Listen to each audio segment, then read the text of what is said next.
Good, start in about 30 seconds.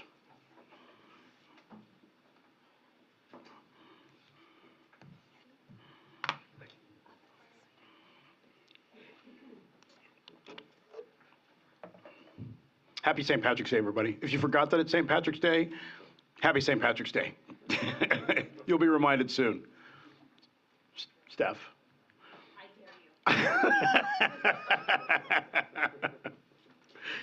Good morning, I'm Mitch Mitchell, Chair of the San Diego Housing Commission Board of Commissioners, and it is now 9:01 on March 17th, 2023, and I'm going to call to order the regular meeting of the board, first in-person meeting since 2020. We are meeting in person this morning with commissioners, staff, and members of the public in attendance. Video of today's meeting is also being streamed live online. To link to today's meeting, the link is on the Housing Commission website at www.sdhc.org. Members of the public who wish to provide comments to the board will need to complete a speaker slip here in the boardroom and submit it to our Vice President of Communications, Scott Marshall, who is standing on the side of the boardroom. I will note that we have a limited amount of time with a quorum of commissioners due to scheduling conflicts this morning, so we'll be taking some items out of our typical order. In a moment, I will be processing the agenda, proposing that agenda items 100 and 102 be placed on the consent agenda for today's meeting. Members of the public may provide comments about the items on the consent agenda by submitting a speaker request for that item before the board considers the consent agenda. To speak in favor of any item on today's agenda, please submit a gold-colored form, which is over there on the side. To speak in opposition to any agenda item, please submit a pink-colored form. Those who wish to address the board about a topic that is not on the agenda must fill out a white speaker request form. We will be taking non-agenda public comments at the end of today's meeting. Members of the public who will have 3 minutes each to provide their comments about agenda items or non-agenda public comments. However, if a large number of people wish to provide non-agenda public comments or speak on a single agenda item, comments will be limited to 1 minute each.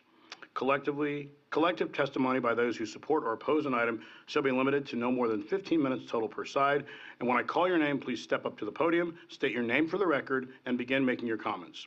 I will note for the record that agenda item 103, the Tax Equity and Fiscal Responsibility Act hearing for Ulrich Street Apartments, will not be presented to the board today. After today's agenda was distributed, staff was informed by the bond counsel that the hearing for the Ulrich Street Apartments development is not necessary.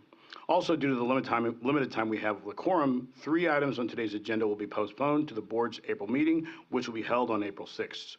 Those are items 101, the application for the State Infill Infrastructure Grant Catalytic Qualifying Infill Area Program, that's a mouthful. Item 104, the loan recommendation from Monica Apartments, and item 106, the approval of the contract with the San Diego LGBT Community Center to operate the LGBTQ plus affirming shelter and outreach program for transition age youth.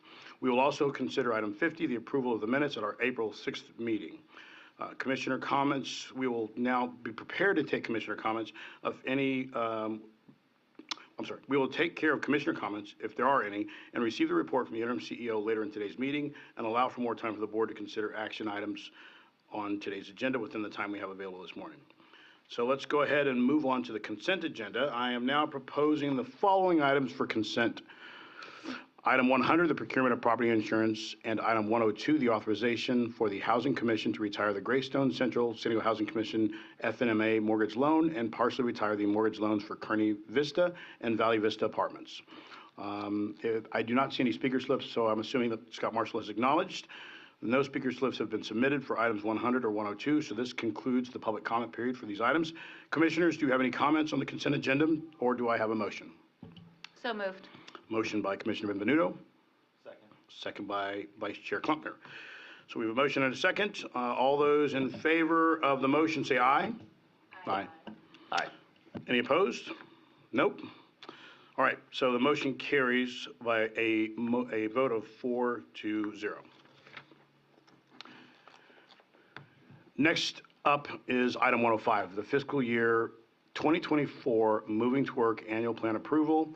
We will take public comments after the staff presentation, and our interim CEO, Jeff Davis, will introduce this item, which will be presented by Executive Vice President of Strategic Initiatives, Lisa Jones, and Executive Vice President of Rental Assistance and Workforce Development, Asuena Valladolid. It's good to see everybody shuffling through papers in person this morning, you know. We couldn't see any of that when we were on video, right? Right? The floor is yours. All right, okay, it's working. Boy, this is going to be a fun, dry run. Good morning, Chair Mitchell and Commissioners. Oh, sorry, Jeff, you start. As Lisa so eloquently put, good morning, Commissioners.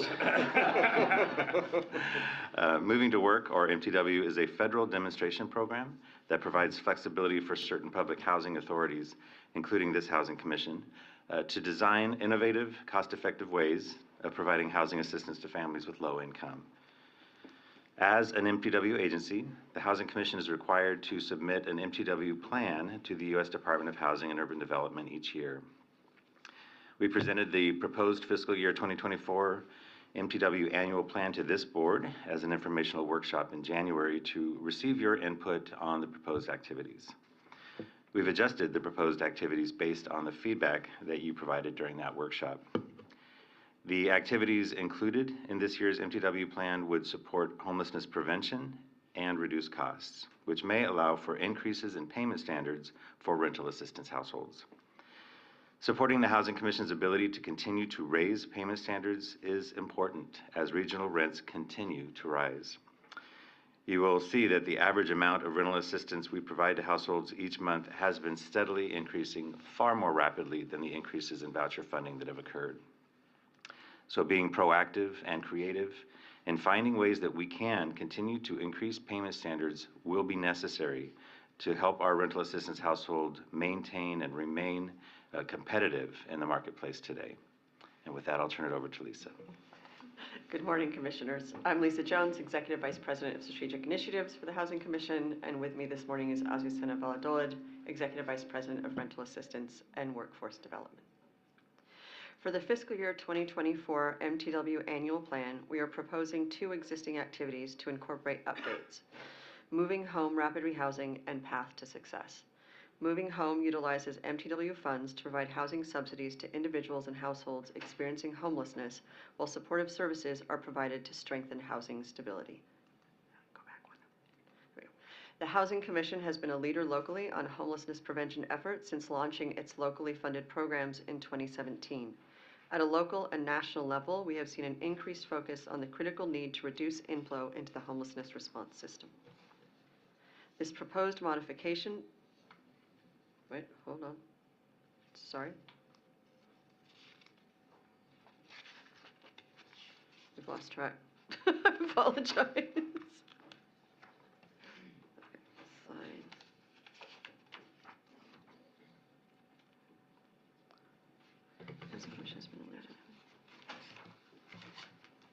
Excuse us, first day back in person. Yeah, this whole stapler thing, we haven't had to really worry about when we're on video. It's like, we stapled the pages in the wrong place, and I mean, here's my. Yeah, so, okay. We're gonna wing it. We'll get on track again in a second. So with housing assistance and supportive service, with this proposed modification, would expand Moving Home to encompass a rapid stabilization and component for households experiencing significant housing instability. With housing assistance and supportive services, these households could be expected to stabilize and pay full rent on their own within 6 to 24 months. This modification would move away from an antiquated approach of a fail-first model that essentially means households must become literally homeless before they can access higher-level intervention resources, such as rapid rehousing. This expansion of Moving Home would utilize the same principles and best practices of rapid rehousing programs. This expansion also addresses recommendations of the Regional Task Force on Homelessness Ad Hoc Committee on addressing homelessness among Black San Diegans. The overrepresentation of Black people experiencing homelessness is pervasive across the country, and San Diego is no different. Black San Diegans make up 28% of the homeless population in our region, even though they only represent 5% of the overall population. In September of last year, the Ad Hoc Committee released an action plan that provides recommendations and action steps to reduce and eliminate disparities in the homeless services system. This program can directly impact the disparity that Black San Diegans enter the homelessness system at a disproportionately high rate. The proposed program could intervene in a household's housing crisis before they experience homelessness. The households would stabilize more quickly with resources tailored to meet the household's needs and reduce the trauma and stigma that homelessness entails.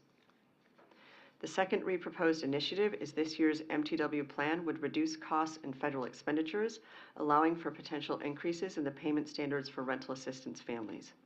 Before we get to that initiative, the next few slides include important context regarding the Housing Commission's payment standards. Our Choice Communities Initiative is an MTW activity that HUD approved in fiscal year 2010. Increasing housing choice and creating opportunities to access all areas of the city has been a key focus of the Housing Commission for many years. The Choice Communities Initiative provides families that receive rental assistance with more flexibility to choose to live in neighborhoods that offer more opportunities for transportation, school, and employment. Increasing housing choice and encouraging access to communities across the city also supports poverty deconcentration and desegregation, both of which are inequities that historical federally regulated voucher program limitations at one time contributed to. The Housing Commission reviews payment standards annually. The goal of this review is for payment standards to remain as competitive as possible with the private rental market to increase housing opportunities for voucher holders. These reviews and potential increases also need to be determined within the restrictions of funding availability. The U.S. Department of Housing and Urban Development's fair market rent assessments for our county impact the Housing Commission's voucher funding. In 2018 and 2021, the Housing Commission successfully appealed the HUD fair market rent assessment on behalf of the county's regional public housing authorities. This strengthens the Housing Commission's ability to raise payment standards to be as competitive as possible with the regional private market rents. The graph on this slide demonstrates the average monthly housing assistance payment amount per voucher between January 2022 and February of 2023. The average housing assistance payment per MTW voucher has increased by over 11% in the past year. We are proposing the following updates to our comprehensive rent reform initiative, Path to Success. Modify the household age designation to align with HUD's definition and discontinue utility allowances. Based on feedback from this board at the January workshop, staff reviewed the initial proposed Path to Success modifications, continuing to focus on cost savings opportunities to support higher payment standards. Eliminating medical allowances would have the least impact from a financial standpoint. After conducting further analysis, our recommendation is to longer move forward with any changes to the medical allowances. Under Path to Success, the Housing Commission identifies households as either work-able or elderly disabled. Elderly disabled means every adult in the household is 55 years old or older, has a long-term disability, or is a full-time student between 18 to 23 years old. The Housing Commission is proposing to modify the definition of elderly to align with HUD's definition of an elderly person. Under this proposal, identifying a household as elderly disabled will require all adults to be either 62 or older, have a disability, or be full-time student between 18 to 23 years old. Nationally, an increasing number of households 55 years of age or older are still working. According to the U.S. Bureau of Labor Statistics, employment for this group has increased 22% between 2012 to 2022. This proposed modification will encourage continued employment for households that HUD considers non-elderly. There will be no immediate impact to work-able households. Additionally, all existing elderly disabled households ages 55 and older with the elderly disabled designation will retain their designation. However, an impact analysis reviewed current workable households between the ages of 50 and 54. The analysis projected that 61%, or 505 households, would have experienced a decrease in the rent portion they pay towards their rent when they turned 55. And 39%, or 325 households, would have experienced an increase in the rent portion when they turned 55. As part of the Path to Success modification, the Housing Commission is also proposing for the flexibility to discontinue utility allowances and end corresponding reporting requirements. This would increase housing choices for program participants by reducing costs and federal expenditures, allowing for potential increases in voucher payment standards. The payment standards determine the maximum rents the Housing Commission can pay for Path to Success families.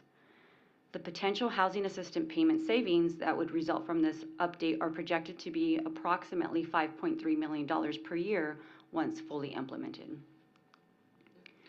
The table on this slide is an analysis that shows the impact of the change to household rent portion for all Path to Success households.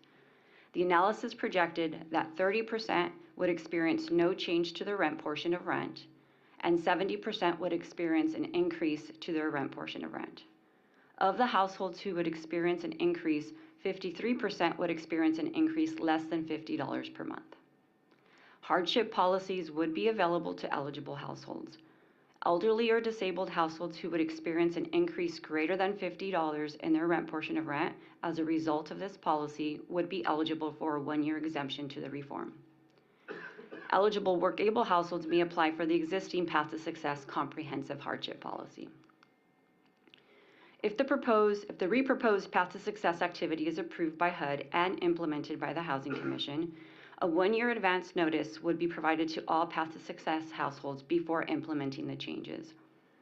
The Housing Commission would continue to provide notice to households until the implementation of the policy changes were complete. The notices would include information on hardship programs and how to access community resources, including utility assistance programs. Implementation of Path to Success policy changes would be applied after a 1-year noticing period at the household's recertification. Households are recertified every 2 years. During the recertification process, households would receive information on how to be connected to community resources, including utility assistance programs and information on how to request a hardship. Elderly or disabled households who experience a rent increase greater than $50 as a result of discontinuing the utility allowances would be eligible for a 1-year exemption to the reform. Work-able households may apply for the existing Path to Success comprehensive policy. A robust communication plan would be part of the implementation to provide significant advance notice.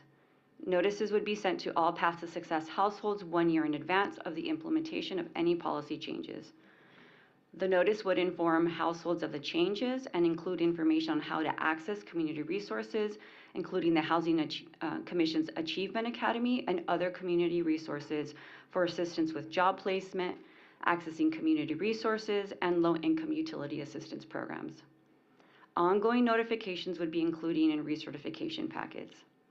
Recertification letters would also include information about how to access Path to Success hardship programs. The information, including any written notifications, would be available in other languages as outlined in the Housing Commission's Language Access Plan. Staff would like to note a few items for the board's consideration. The preliminary fiscal year 2024 HUD budget proposal would increase voucher funding by 7% over fiscal year 2023 appropriations. Based on this information, staff recommends that the board consider the following: approving the MTW annual plan, including the proposed Path to Success utility allowance activity, and submit to HUD for approval. Direct staff to monitor the final fiscal year 2024 HUD budget appropriations to determine funding available to support the payment standard annual review in fiscal year 2024. Following approval by HUD, conduct financial analysis to determine cost-benefit savings and need related to the implementation of utility allowance component of the Path to Success activity, dependent on final federal funding appropriations. Implementation of the Path to Success activity would require updates to policies within the Section 8 Housing Choice Voucher Administrative Plan. All policy updates to the administrative plan are presented to the board for consideration and approval prior to implementation. Staff recommends that the board approve the recommended actions shown in the staff report and on this slide. This concludes our presentation. We're available for any questions. Thank you much. Thank you very much. Excellent job by both of you. We are going to move forward now with public comments. There are no public comments. No speaker slips have been received. So with that, that concludes the public comment period for this item. Commissioners, this is a big discussion, but so I have this question. Do you have any questions or comments, or do we have a motion?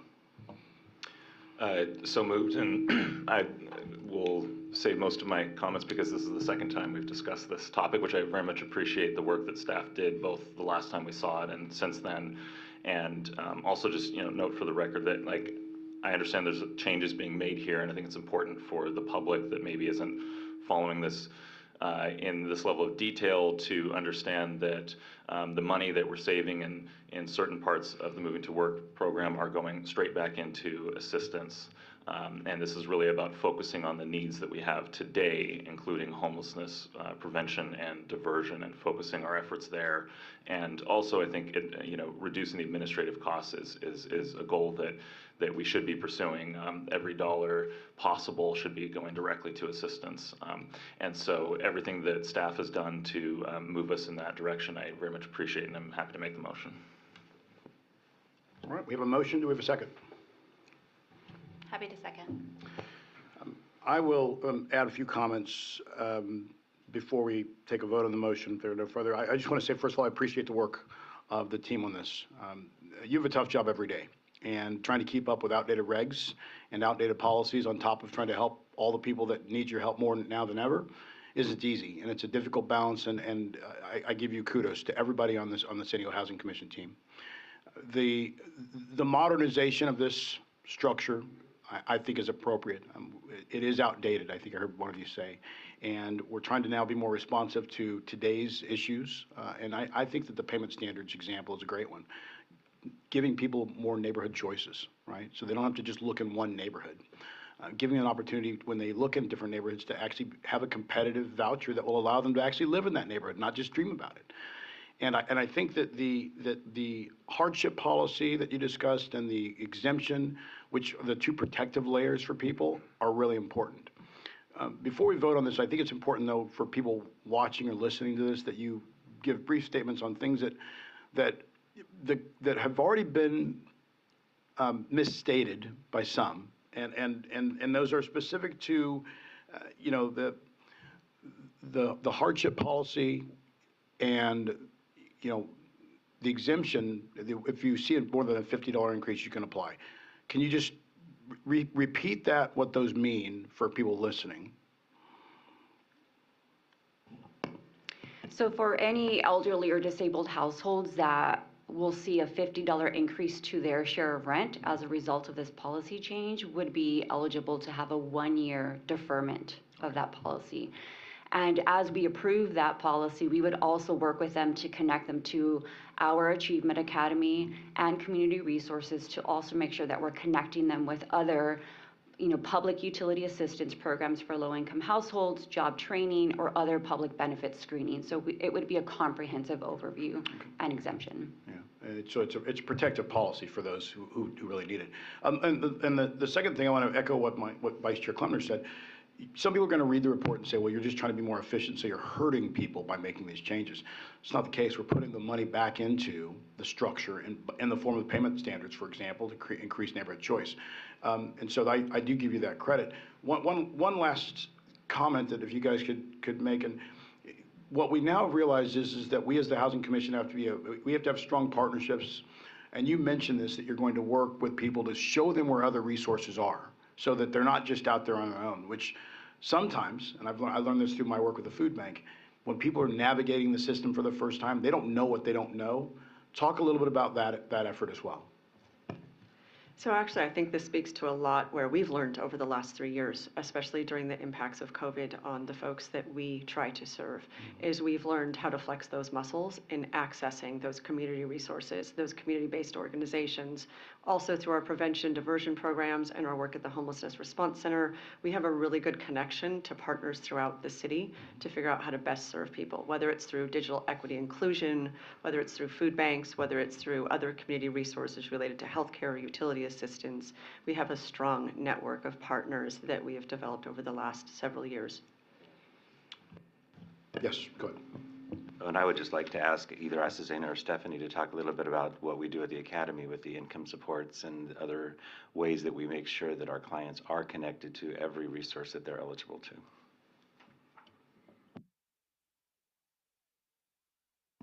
I could start and she could supplement if I leave anything out. So we do have a very comprehensive support structure at the Achievement Academy. We usually start off by doing a public benefit screening for all of our households to make sure that they're receiving any cash aid, food assistance, childcare credits, and connect them with either the entity that's approving those applications, or we help them complete that application directly.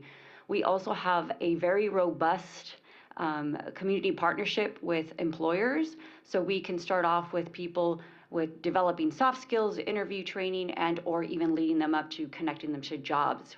We have a very, you'll hear about it in our next presentation, a multitude of different programs that we can connect our households to for self-sufficiency. Thank you very much for that answer, and I want to, again, Interim CEO Jeff Davis, that is a great question. I think one of the things that we have to realize in this region, this is a high cost of living region, and the work that the commission team is doing to connect people to the resources they may not know about is so important. We learned this in the food bank in the 2008 crisis, that many people said, I didn't know this existed. I didn't know that there were opportunities and options for me to help me get through this struggle. And so what you're all doing now on top of connecting that to the Achievement Academy, which is helping raise household incomes, is spectacular, and again, something we shouldn't overlook or speed through, and something we should acknowledge and applaud you and tell you to keep going and go faster and continue to do great work. So we have a motion and a second on on item 105. Are there any further comments? All right, seeing none, I will, as I call your name, please state your vote on the motion. Commissioner Benvenuto? Aye. Vice Chair Klumpner? Aye. Commissioner Vasquez? Aye. And I will add my aye vote in favor, so the motion carries 4-0. And thank you very much for your presentation and for the information, and more importantly, for the great work. Thank you. All right. Before we proceed with our informational workshops this morning, I'd like to ask each of the commissioners if you have any comments you want to share this morning related to anything that the commission's doing. I mean, if you want to talk about other stuff, what you're planning to do this summer, I mean, I would ask you that you hold off, but that's up to you. Yeah. Okay. Vice Chair Klumpner. So this summer, no, I'm just kidding. First of all, let me just say it's been, I don't even know exactly how long, but like 3 years since we've been here. And it is wonderful to see all your beautiful faces of all the Housing Commission staff and members of the public. And also, if you see me wandering around the hallways, just help me find where I'm going, because I have completely forgotten where everything is, or even how to get into the building. So thank you for your patience. Really, I'd like to say a couple things towards the staff here. First, I was watching the Housing Authority last week, and Joy Senyata is just an absolute treasure of public comment and brightens my day every time she speaks. And she had a wonderful point she made about looking for the opportunity in situations and stories that might otherwise be, in Joy form, she didn't even say it this way, but frustrating, discouraging, etc. And we know that with this work, those stories are common, and I appreciated her perspective on that. And she also noted that we should give interim CEO Jeff Davis a chance to really bring some creativity to the table and see what he has to offer here. And I think in the spirit of that comment, I want to say two things towards staff. One, interim CEO Jeff Davis, I think, has done a phenomenal job and immediately lived up to Joy's challenge that we give him a chance to do that by announcing the work that's being done to locate the TAY Shelter Services Transitional Age Youth in this building. And that concept, it's not done yet. I know that you're all working on it very diligently, and we'll see where this goes. But it is such a perfect example of solving multiple problems at once in an elegant and creative and innovative way in terms of the changes to our staffing models and our needs for office space, and then combining that with the very acute needs we have to locate unhoused, provide more shelter space for unhoused residents. And so I want to applaud the work that Jeff and all the rest of you have done on that subject, and I think that is a fantastic example of creative leadership and finding opportunities in what could otherwise be multiple discouraging situations. And then secondly, in the same spirit, I would like to congratulate all of the staff, but especially Lisa Jones and her team on the audit report. I read the whole report front to back, And my interpretation of it is that it was a absolutely glowing and confidence-inducing review of the work that is done on the homeless service contract management. I think was the technical name of the report. But it was a wonderful overview of everything that's being done here, and I know how much work went into both the day-to-day work and also participating in a collaborative way with that audit. And so I'm sure that you're all happy that it is done and you can continue with that phenomenal work. But that is no small feat to have an independent audit come out with such a glowing report. And that speaks to the diligent work that all of you do every day. And also in the small recommendation that they had, I thought was very important, and I also want to, recognize that staff's response to that was perfect. It's a good recommendation. We're going to implement it right away, and so I appreciate all of you and hope that Lisa and her team continue to get the recognition that they deserve on that subject. So I think that's all I had this morning. I think that's probably the first commissioner comments I've ever made, and thank you very, very much for your time. Can't wait till we hear about your summer vacation. If you don't mind, could I take a second, follow up on the vice chair? Commissioner Benjamin? Speaking of recognition for Lisa, pause. Deborah and I were sitting together on Tuesday evening, lamenting that Lisa didn't get to stroll across the stage and accept a glass award, which she has many, I'm sure. But it occurred to us how, we rarely, especially during COVID, have opportunities to give people just trinkets of like, hey, good job. And while, Lisa, please take those home or distribute, I don't care. Building off of what Vice Chair Kleppner was saying, just wanted to say thank you. Getting to see you all in person is a real joy. Your jobs were not easier during COVID. I don't know many people's were, but I believe that the work that you all did was both harder and probably less visible to the public. And I can't imagine the sort of stamina it takes to continue to do that work in the light of nobody giving you the kudos and instead seeing probably negative feedback, or God forbid any of you go on Nextdoor. You're appreciated, you're valued. Please keep coming back and doing what you're doing and letting the commissioners know how we can support you better, because without better details, we're just going to give you flowers. And then finally, I didn't bring call-in flowers. I'm sorry. I got this heads up today, but I wanted to let folks know.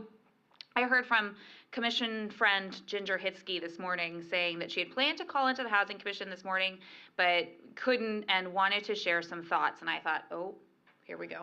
We're going to get some thoughts. And then she goes on.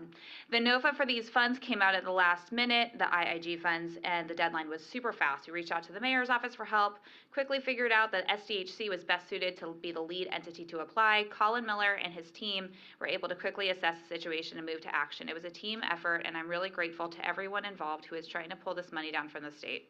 It looks like this new way of having public agencies and private parties apply together on apps is going to continue to happen, and it'd be helpful if there are policies or agreements in place to allow this type of process to happen again.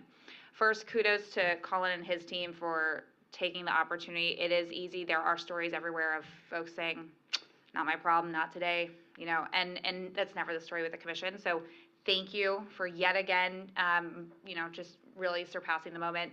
You look lovely. You have a lot of green on. The socks are like real bright.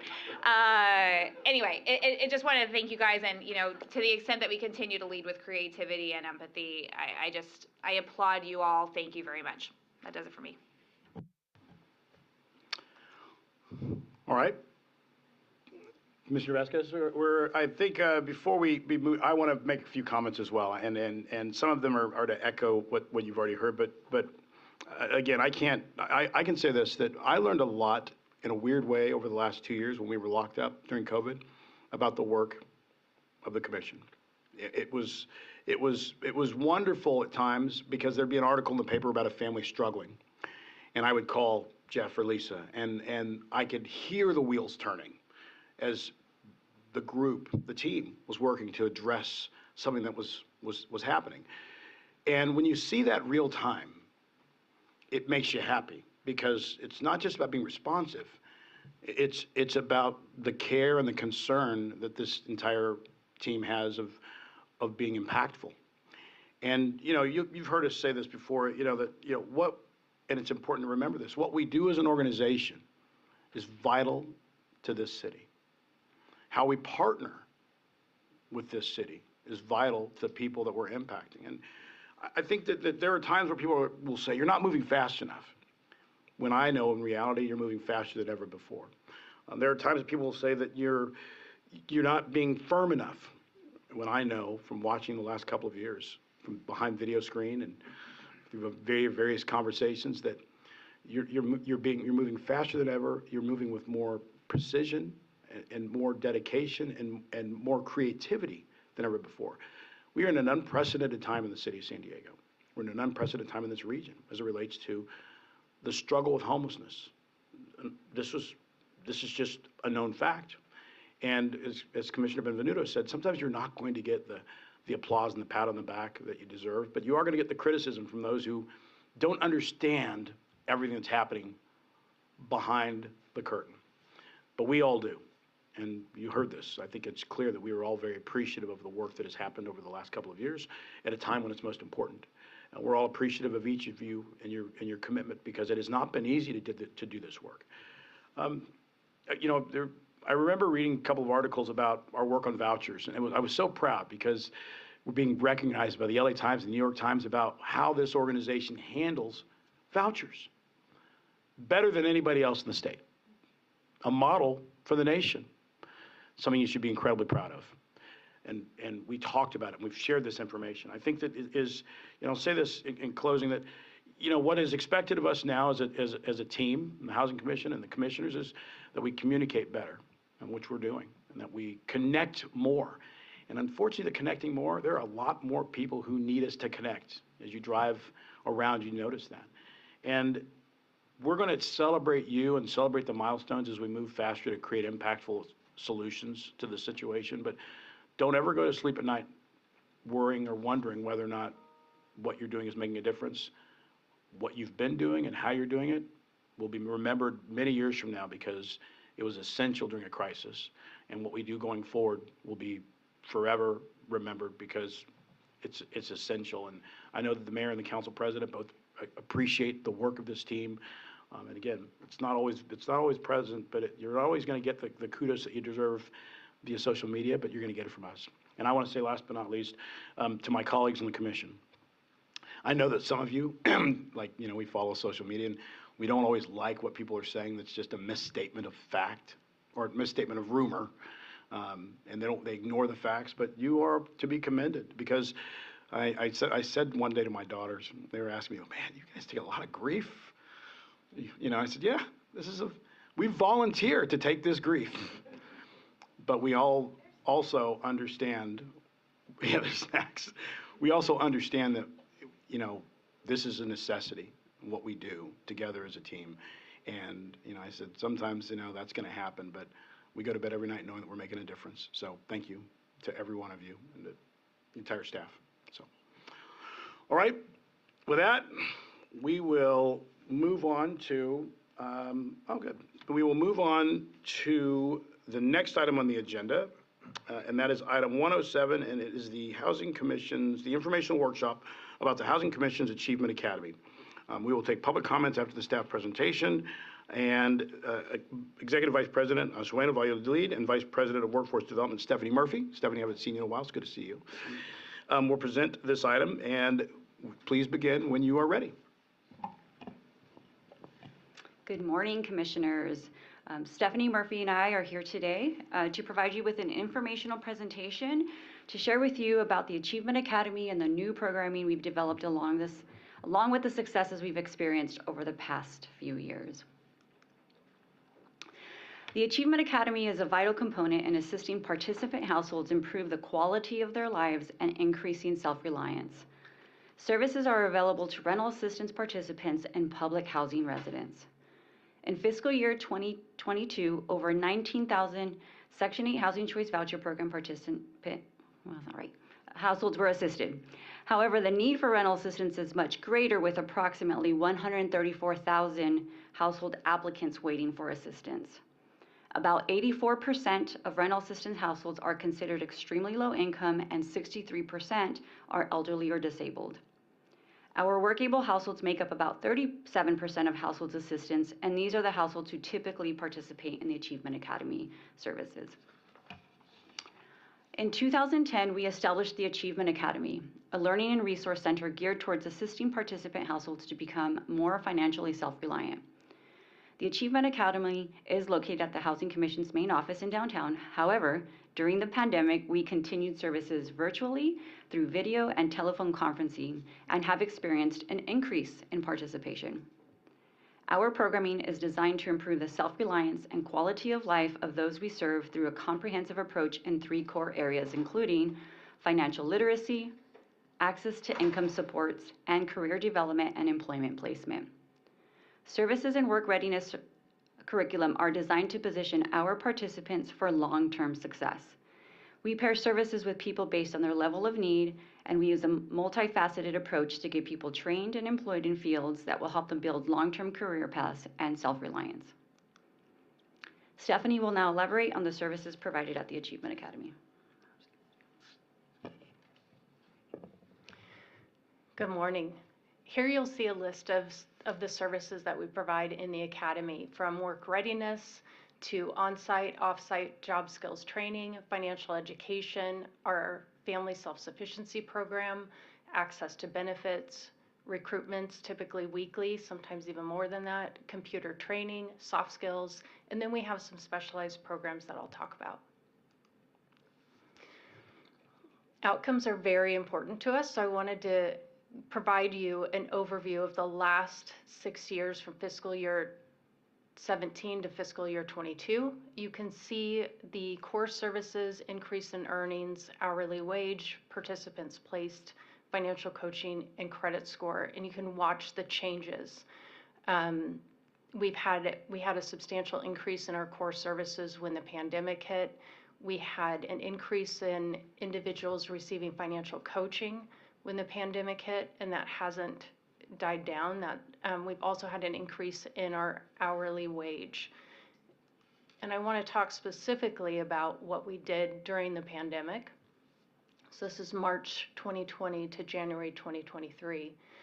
You'll see that our average wage increased over 32%. So we had a huge increase in our average wage. Some of that is because people who were, these were frontline workers, and frontline workers did receive an increase in what they were receiving.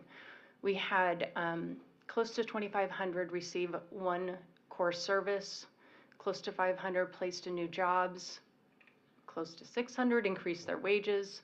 We had 87 individuals involved in our bridge education program, 138 enrolled in occupational skills, and 6 enrolled in college degree programs. And these are the employers and the positions, and I think that this is an interesting look of what type of jobs are available and what most people are drawn to. So Manpower is our top employer, County of San Diego, Self-Employed, Accent Care, and Sharp Healthcare. Those are our top employers that we have here. And then our top position is caregiver. Next is intern, cashier, administrative assistant, and security staff. So you'll see that is the frontline workers is what we have right here. I want to talk about our family self-sufficiency program. It's a 2-year program. It requires a career plan. So anybody enrolled in the program is going to have, upon graduation, have a goal that they must accomplish. They have to be working 32 hours a week and off any welfare assistance. They're able to earn up to $10,000 in an interest-bearing escrow account. We also are able to have public housing residents enroll in the FSS program. The escrow account is the increase in their income from that they're paying towards their rent goes into this escrow account. So if they're paying $100 more than they were because they have a job that's paying them more money, that $100 goes into that escrow account. And once they graduate, they receive that money at the end. There's also some financial benchmarks like GED, employment if they went from part-time to full-time, and then job retention. If they're staying at a job, they're able to get financial benchmarks. The Achievement Academy receives close to $600,000 a year from Housing and Urban Development HUD to provide case management just for our families for this program. Our outcomes from calendar year 19 to 22, we have close to 700 in the program. We that have participated in the program with 229 current enrollees. We had 126 graduates. We have 840,000 distributed to FSS graduates and over $1 million currently in our escrow balance that are waiting to be given out.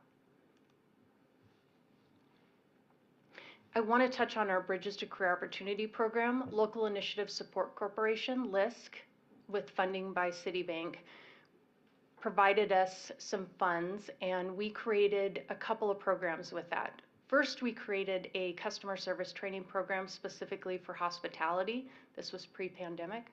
And we also created a certified nursing assistant program. And once the pandemic hit, we had to shift quickly, and all of the services, everybody was then put into the certified nursing assistance program. We've had 233 enrolled. We've had 86 increase income, 84 placed in jobs. Average wage is around $15.74 an hour, and we've had 95 increase their credit. This program provides soft skills, financial education, free training through a training provider. We do partner with different training providers in San Diego, and then we coach them throughout the program and help them get placed in jobs. We've had a total of 180 go through this program. So one of the reasons we started the program with hospitality was because we have a huge hospitality area here in San Diego. So in 2019, you'll see our hospitality programs we had 18 workshops that were focused on hospitality with close to 250 people attending. And then that dropped substantially once the pandemic hit. And it's starting to get more involved now. Last year it started to get up, and then now we're seeing even more. So our placement rates below, you'll see in 19, we had 58 placed with the average wage of $13.44 to where we are now with about 8 placements year to date in 2013, and you'll see the wages much higher at $17.31. And this is our hospitality. This is what we consider our hospitality partners, and we work very closely with. We do have a lot that come in and provide recruitment services on site. And during the pandemic, they went virtual. They also have offered to have our clients come directly to their location and tour. There's an event at the Hotel Del that's going to be happening this month where all of our candidates are going to be able to go there and tour around and see what it would be like to work at the Hotel Del. We also created a digital media program. This was once the pandemic hit, Liz said, what can we do that is going to be unique? And what we wanted to do was create positions that somebody could work from home. We didn't want everybody to be a frontline worker. We wanted them to have opportunity. So we partnered with LISC and Continuing Education, and we have had 3 cohorts so far that 15 individuals have enrolled into our digital media program. Digital media program is between 6 months to 9 months, so it's not a quick certificate program, and it can go longer than that if they continue to do other programs. And it's through Continuing Ed, so there's no cost to us or the individual. What we did was we partnered with Mixed Communication, a communication employer, and each of the individuals in this program are provided a 1-month-long internship where it's paid, where they're actually doing the digital design, and they can put that on their resume that they're able to work from home. They've worked with a company from home, so it gives them a little bit more credibility. We've had 9 out of the 15 obtain the Vector Visual Design Certificate. 2 of 9 are now teaching coding and computer literacy at our library or volunteering. 3 participants will start this spring, and 3 declined to continue the program because it's a pretty tough program. We also started a personal training program. Again, COVID, we kind of pivoted and we saw there was an area of need, and Lionel University provides a 3 to 5 month online certificate program where you can become a certified personal trainer. So far, we've had 27 enrolled in the program. 9 have completed the training. YMCA has been working very closely with us, and then we've had people be able to be self-employed as personal trainers, and we have 18 in progress. The House Commission is a place that you grow, that you spread your wings, but also gives you security for yourself, for your family. If you work hard for it, you're going to be able to achieve. And with the little bit of help with the help from the Housing Commission, you're going to be able to achieve that even better. The Achievement Academy, I first had heard about it when I applied for Section 8. And they said, hey, we've got these other programs. I've done the Zoom programs. I've actually done them when I was on lunch breaks or on my break, listening to the programs and growing my knowledge. It's more than just a house of voucher. It's a place that you're gonna grow. You're able to continue your school, and they wanna make sure that not only are you taken care of, your family's taken care of. We're close to the end of what we're able to do with the Housing Commission. Now we're at the home buying program, and we're about completed and able for somebody else to have that opportunity to start that.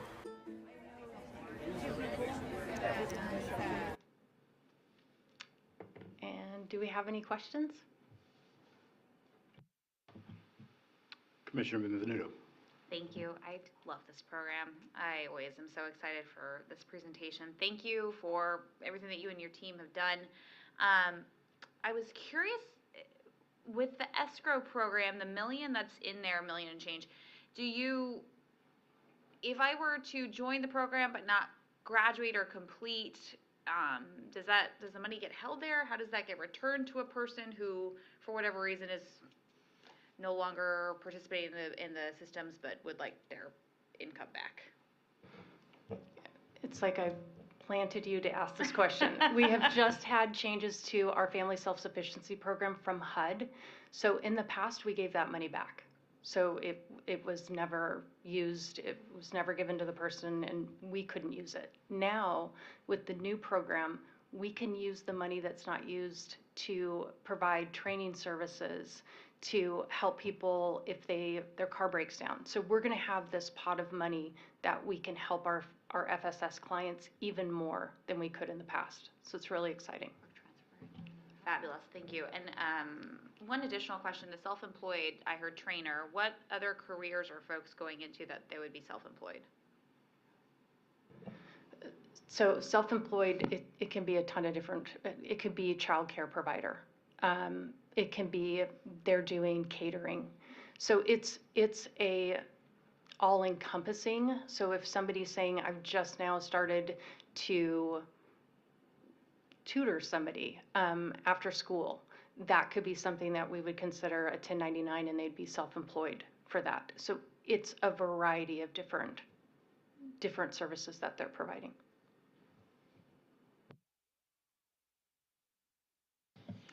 Vice Chair Palmer. Thank you for the information. This is fantastic, and in particular, I just wanted to say how helpful it was to see the lists of the both the actual employers that we're working with them the most, and the types of jobs and the sectors that people are going into. The healthcare sector, I mean, it makes perfect sense that the healthcare industry is employing so many people. I'm trying to remember if I remember this correctly. Has that been a change? That are more people going into healthcare jobs? I seem to remember a few years ago that it was primarily hospitality, but I might not be remembering that correctly. We've always had a high level of individuals being a caregiver. IHHS is a typical position, so in-home healthcare. Some of it is because they're doing that for their own family member or for somebody in an extended family. When we looked at the stats of the positions that people were involved in, that's why we started to say, how can we get somebody that's a caregiver into a CNA position that's now going to be able to want to be an RN. So we did have a high level of individuals that were in that area. We had some hospitality, but we've always had caregiving as one of the top ones. Thank you for clarifying that for me. And yeah, that's a really interesting nuance, that we're not just thinking about, where people are going immediately, but what the prospects are for moving up from there. And then, lastly, the other thing that is encouraging in some ways with the issues with inflation, obviously, this is, the inflation issue is very concerning for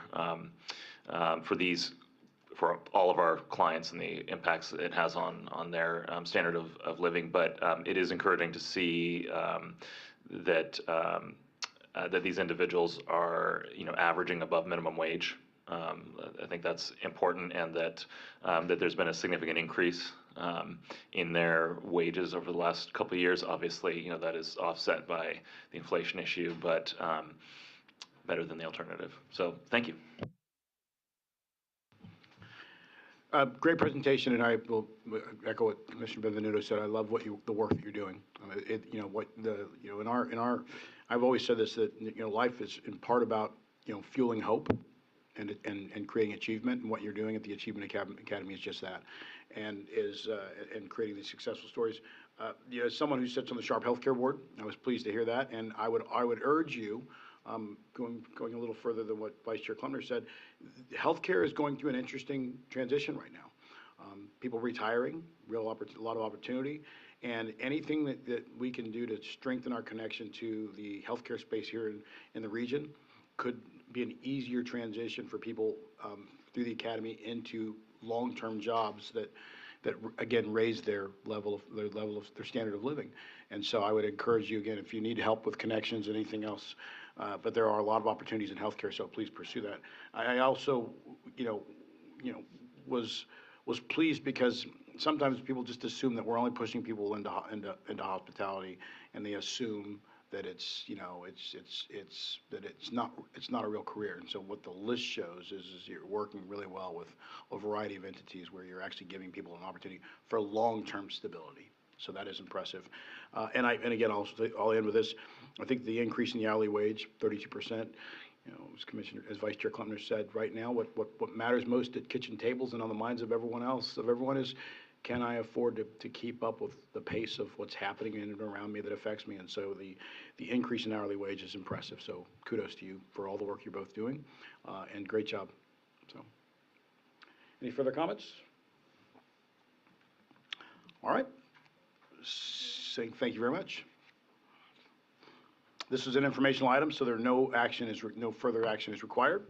And we will move on to item 108, which is an informational workshop about the Housing Commission's Equity and Inclusion Initiative.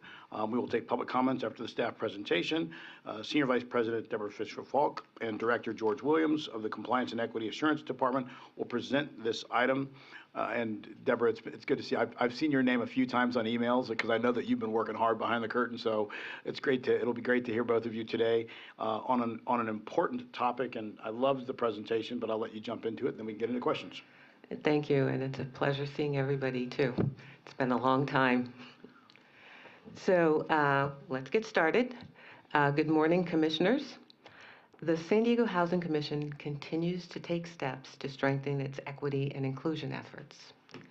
These include the commitment to equity and inclusivity that is specifically expressed in the Commission's strategic plan. During our workshop this morning, we will cover the following topics: terminology, team members, initial actions, collaborations and partnerships, and next steps. A mutual understanding of key terms is important for any discussion about equity and inclusion. So we will begin this morning with a few definitions. Diversity refers to all the ways in which people differ. For example, race, ethnicity, nationality, physical abilities, things like that. It's about what makes each of us unique. Inclusion refers to recognizing and authentically bringing traditionally excluded individuals and groups into processes, activities, and decision-making practices. Equity is about each person getting what they need to survive or succeed, such as access to opportunity, networks, resources, and supports, based on where we are and where we want to go. An equity lens review is a review process where a series of specific questions are asked to analyze programs, policies, practices, and systems to help reduce inequities and improve equitable outcomes. The image on this slide visually demonstrates the difference between equality and equity. Equality is when everyone is given the same resource without recognizing that each person has different circumstances. Equity, on the other hand, acknowledges and addresses those differences. A proactive equity and inclusion program requires the clear support, influence, and leadership from the top of the organization. So in late 2020, the Commission's executive leadership determined the need to more proactively address equity and inclusion efforts in the agency. A senior vice president of compliance and equity assurance was appointed, and direction was given to design, develop, and implement an equity assurance initiative. The Commission also hired a program director, and the Commission's ombudsperson and equal opportunity contracting program analysts were brought into the department. The interim president and CEO and executive leadership continue to provide guidance and support for new activities. While this represents the core team leading our efforts, it's really important to note that a successful equity and inclusion initiative depends on the collective and collaborative efforts of every department and division. Several of our ongoing and completed activities are collaborative efforts with Commission staff as well as external partners. Next slide, please. There we go. Okay. We initially identified and pursued short-term achievable goals. I think we need to go to the next slide. Yeah, there we go. That would have an immediate impact. At the same time, we incorporated equity and inclusion in our day-to-day operations and collaborated with departments agency-wide. Now, George will present the details of these activities. Good morning, commissioners. So our first action was to join the Government Alliance of Race and Equity, or GARE, to access the resources and knowledge base of more than 400 jurisdictions whose collective goal is to achieve racial equity and advance opportunities for all. GARE offers peer-to-peer networking opportunities, equity and inclusion toolkits, and a variety of resource guides. In collaboration with our communications department, we created an outward-facing webpage on the Commission's About Us menu on the website. This page includes specific information about the Compliance and Equity Assurance Department, as well as equity and inclusion resources. Additional content will be added to the webpage within the next 6 months. The Commission's strategic plan also intentionally incorporated a commitment to equity and inclusion to ensure a strong programmatic foundation. We also added an equal opportunity contracting and equity assurance section in the staff reports to the board.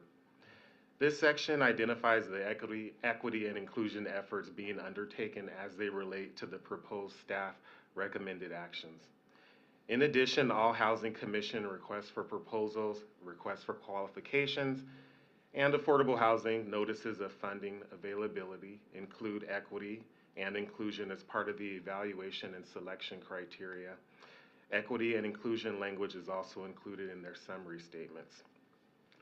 To assist us with training, complex equity lens reviews, and general guidance, we partnered with Equity in Action, which is an equity and inclusion consultant with extensive experience in diversity, equity, homelessness, and affordable housing. Equity in Action led our mandatory equity and inclusion training, which was insightful and powerful. The trainings for senior leadership, directors, managers, and supervisors included sessions on foundations of diversity, equity, and inclusion, building a culture of inclusion, and also identity and allyship. The Commission also updated its Language Access Plan in 2021. The Language Access Plan includes an expansion of estimated and actual data collected from the Commission's rental assistance, workforce and economic development, homeless housing innovations, and real estate property management and loan servicing departments. Spanish and Vietnamese were identified as the primary statistically significant languages for translation services. Primary documents are translated in those two languages. In addition, our Rental Assistance Division utilizes Language Access Line, which offers translation services in over 300 languages. For the COVID-19 Housing Stability Assistance Program, the Commission contracted with several community-based organizations to provide assistance in over 19 languages. We also conducted an equity lens review on processes and procedures for the Housing Stability Assistance Program as they were being developed. We also procured a proactive community engagement platform called Public Input. This is a platform that offers a full suite of tools to make community engagement simple and accessible. The collective and collaborative efforts of every department and division, as well as outside partners, is very critical to the Housing Commission's equity and inclusion efforts. A few of our partners are shown on this slide. Digital equity and inclusion and helping to bridge the digital divide are part of the work we're doing in this area. For example, the Commission is collaborating with the San Diego Futures Foundation to make 80 computers, laptops, or tablet devices available at no cost to Commission Achievement Academy participants and residents of our affordable housing units. These are digital devices previously used by Commission employees in the course of their job responsibilities. Internally, this project is a collaboration among our Information Technology, Achievement Academy, Property Management, Communications, and Compliance and Equity Assurance departments. We have distributed flyers about this program in English, Spanish, Vietnamese, and Somali to eligible households. More than 500 households already have signed up. 80 eligible households will be selected at random to receive these digital devices. Now, to further help bridge the digital divide, we're also working with partner organizations to inform households with low income about resources available to help them connect to the internet or obtain a computer at a discounted rate. In celebration of the histories and contributions of historically marginalized identities, the Commission also highlights and recognizes Heritage Months on our website and more recently on our social media accounts. We've proactively identified and reached out to Black, Indigenous, and people of color or BIPOC developers to create or strengthen relationships and to encourage them to participate in the Commission's opportunities. We're continuing to work with community-based organizations for assistance with translation services to further our outreach efforts. For example, 6 community-based organizations are providing in-person assistance for households who need to update their Section 8 housing choice voucher waitlist applications. We've begun partnering with other departments to post community engagement projects. The Affordable Housing Fund Annual Plan is our most recent project that we posted for public comments and feedback. We're also offering technical assistance to our departments. We're currently working with our Homeless Housing Innovations Division and Equity in Action on a universal shelter suspension policy. To support homeownership for people of color, multiple departments are working together on a program for which the Commission has received grants from the Wells Fargo Foundation and the National Fair Housing Alliance. Homeownership rates for many households of color are significantly lower than other racial groups. The Commission received a $7.5 million grant from Wells Fargo Wealth Opportunity Restored Through Homeownership, or WORTH initiative, which is a national effort to address systemic barriers to homeownership for people of color. The grant provides to the San Diego Homeownership Equity Collaborative efforts to help create 5,000 new homeowners of color in San Diego by the end of 2025. The Commission is part of that Homeownership Equity Collaborative. The National Fair Housing Alliance has also awarded a $184,000 grant to the Commission. The grant will provide funds for programs that help households of color prepare for homeownership and/or purchase a home. These activities include debt reduction, credit counseling, peer mentors, homeownership and navigators, and community educators, as well as down payment or closing cost assistance grants and credit building loans. To prepare for the Wells Fargo grant application, the Commission team conducted 20 focus group and one-on-one interviews with potential BIPOC homebuyers, realtors, lenders, and other residential real estate and down payment assistance professionals. We also reviewed the latest research and data related to barriers to BIPOC homeownership and best practices in addressing them. For this first year of the grant, we have focused on developing our technical implementation plan in collaboration with our partners and are finalizing our BIPOC first-time homebuyer grant program for implementation this spring. As we continue to advance our equity and inclusion efforts, we will be performing comprehensive equity lens reviews in 3 key areas. The Commission's criminal history screening policies review has begun. The action plan includes conducting interviews with key Commission personnel and partners that administer, implement, and or participate in Commission programs, a review of Commission and its partner organizations' policies and procedures, a review and analysis of federal, state, and local regulations, and a review of the relevant programmatic criminal history data. Once completed, recommendations will be developed. For both the agency's hiring practices and hardship and appeals policies, detailed action plans are being drafted. That concludes our presentation, and we're happy to answer any questions you may have. All right, Commissioners, questions. Commissioner Benvenuto. Thank you. Thank you very much. That was an excellent presentation. I have a couple of questions. I'll start with my very generic one with a quick preamble in that I believe the Housing Commission has generally done an acceptable to good job at leaning in on these issues. So my hope is that we weren't doing a lot of makeup work, and I don't believe we were. So kudos to you and the leadership for thinking about these things proactively before you were told to. But if you could kind of share, given all of that work you've done ahead of time, what were the most challenging portions of getting this program up and running? There were no challenges, no. Just kidding. Not, Just kidding. not. It was totally easy. No, I just think getting the staff and hiring the staff, all that takes time.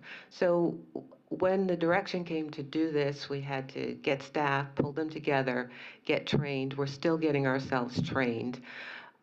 I have some background, George has some background, but this is a very pointed effort. And so we have to up our skills. And one of the reasons that we contracted with a consultant was to have the guidance of somebody who has been doing it for a long time. Staff has been wonderful. We've asked for a lot of things. We said, no, we want to look at this, and everybody's been fully cooperative. So I really don't think it's been big challenges. It's just part of getting a program up and running. Thank you. I imagine that you guys will have a lot of good lessons learned for other organizations who may follow suit. So I have no doubt that the commission will become a local leader in this even more so. But given the work that you're doing, kudos for spending the money, the old saying about don't tell me your priorities, show me your budget. you're hiring the people, you're spending the money. I think that speaks volumes. And I appreciate the leaning on the expertise where we can find it. But one thing that I was thinking about with your home ownership programs and the other programs that are rolling out, going back to the discussion on inflation and how the things that impact everybody from an equity lens have a more acute impact on folks who have traditionally been disenfranchised. That is a huge policy question to unwind. A homeownership program, huge opportunity, lots of money, inflation rates sky high. Are we going to do as much good as we could if inflation rates were lower? How do you square that on an equity policy development question? How do you weigh these challenging things and balance them and prioritize? Very carefully. And that's part of what equity lens reviews do. You ask a series of questions, and as you do more deeper dives into bigger picture things, you look at who will be impacted. How do these policies impact them, those people? We get stakeholders to participate in saying, what would this look like for you? We engage as many people as we can. Similar to when we were putting together the grant for the Worth program, we conducted interviews and one-on-one conversations with a variety of people, including BIPOC people, including the lenders and the bankers. And so it really takes a holistic look and, like I said, an equity lens, comprehensive equity lens review. Thank you. And I mean, just again, thank you for the presentation. It was excellent. I look forward to whatever the future holds for banks and financial institutions and how they may become more conservative or whatever when it comes to these sorts of lending programs. I think we have a very educational future in front of us. But thank you for everything you all are doing to be so proactive on all these fronts. Thank you. Vice Chair Klempner. I'm going to echo the thanks, and I'm not sure that I really have questions, but a couple observations, and I really do appreciate you showing us everything that you're working on here. And you mentioned that this being a pointed program. The other thing that jumped out to me, though, is the breadth of subjects that that we are pointed at, and all of them being incredibly important. And that is no easy thing, to be both very focused, but very focused on such a broad set of issues, from the I'm blanking on the name of it here, but the shelter policy about the do not return. I think that's an incredibly important subject, all the way through to the home ownership programs, which is also important. So, what is really impressive to me is the breadth of what you are taking on here and the focus that you're putting on each piece. And, I think it's just so important for this agency in particular, for this subject area, for the topic of housing and real estate development and the homeless population and all of the things that we touch, and I don't want to diminish any other equity and inclusion programs, but it's hard to think of an agency or a policy area where that has a more important role for equity and inclusion to play. And so I appreciate everything that you're doing. I am curious if you could tell us a little bit more about the BIPOC developer outreach. Yeah. So one of the things we realized is we became aware that the state has a BIPOC developer set-aside program. And we were aware of one BIPOC developer that's part of our program that has put in applications and working with us. So we decided, we need to see who's out there. We don't know.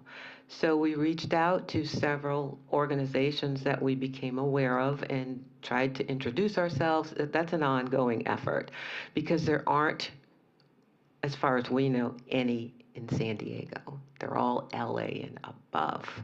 So what we have to do is try to engage. You said the part I didn't want to assume, but I thank you for answering the question I was getting at there. So we need to encourage those people to look at what we have down here and to participate in our activities as well. We did look around San Diego, and basically, at least nobody is saying that's who they are. And the one BIPOC developer we are working with is up north. Thank you for that added detail. And one of the things that it doesn't take long to pick up in this organization or anything in real estate development is it is an incredibly complex industry with high barriers of entry and a long history of discriminatory policies related to it. And so all of those things combined, I think really say that it's imperative that we look for ways to be more inclusive in the development process because of the high barriers of entry, because of the long history. And I don't think anybody has an expectation that this is something that there's going to be dramatic transformations overnight.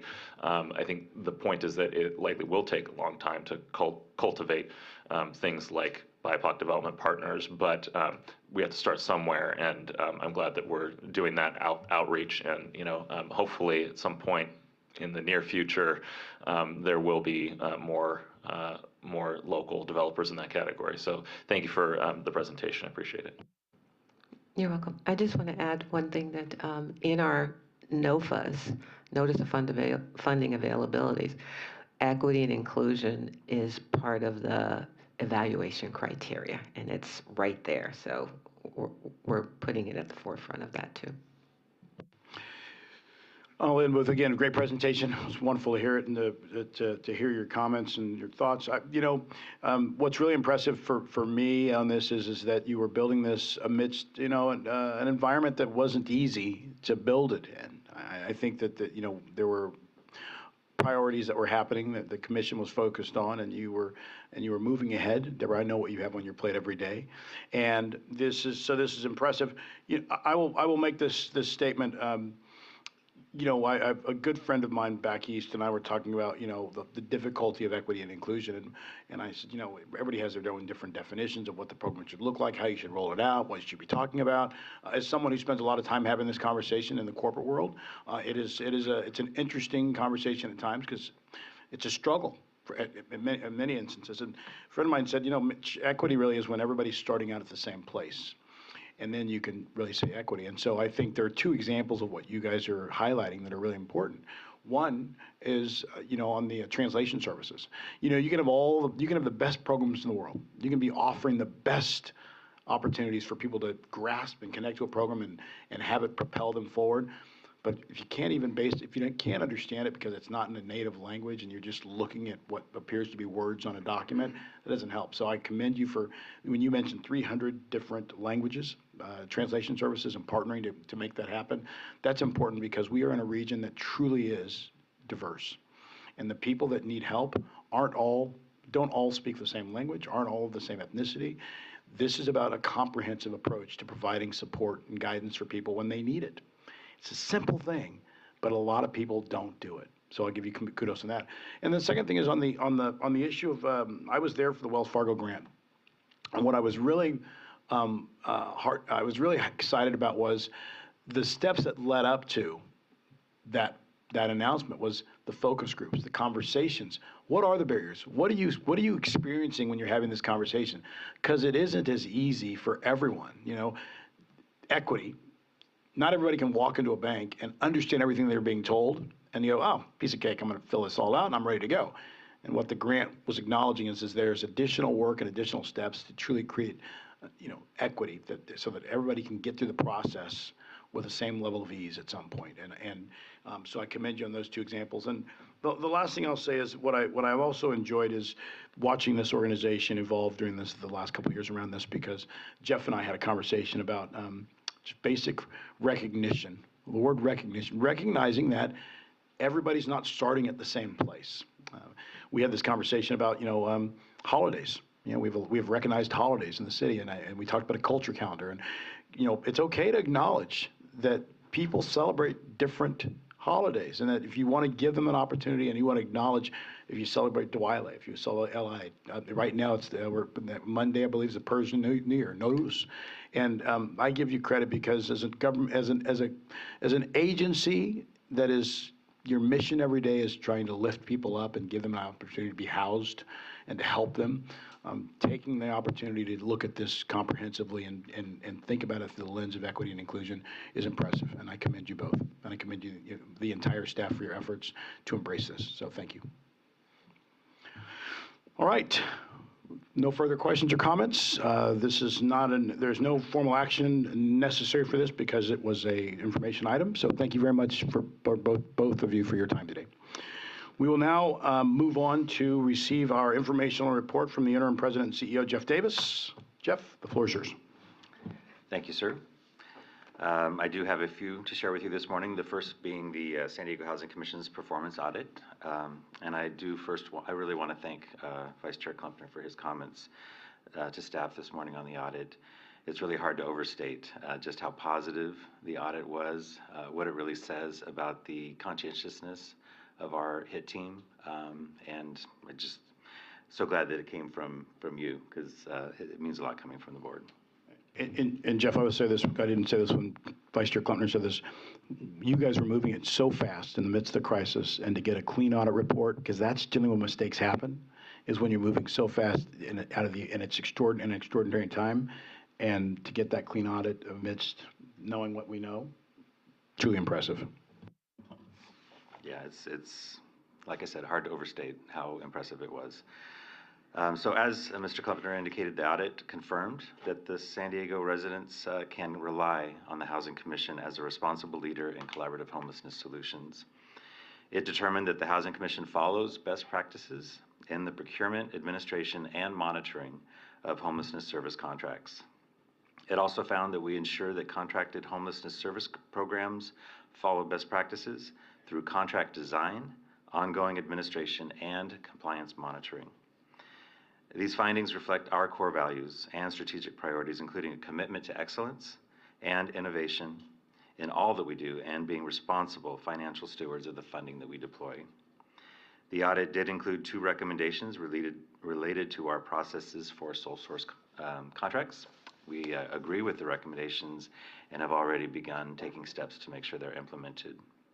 So again, I want to thank, congratulate, applaud Homeless Housing Innovations Division and our procurement department for the excellent work that they do, as was reflected in this audit.